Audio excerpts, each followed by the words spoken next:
how to add or remove phone number to fixed dialing numbers on Samsung Galaxy S26, S26 Plus or Ultra.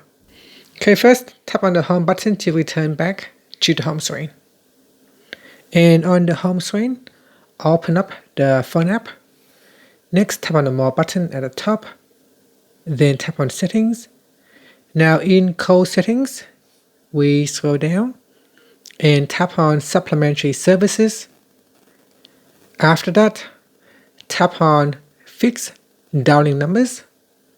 In here, tap on FDN list and then tap on the more button at the top. Then choose add. In here, type in the name.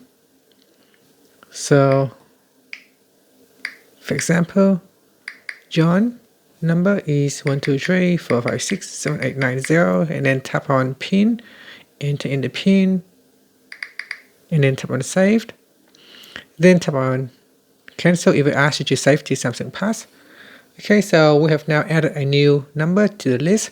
So once you turn on, once you enable fixed dialing numbers, then only the number in the list here will be able to be called.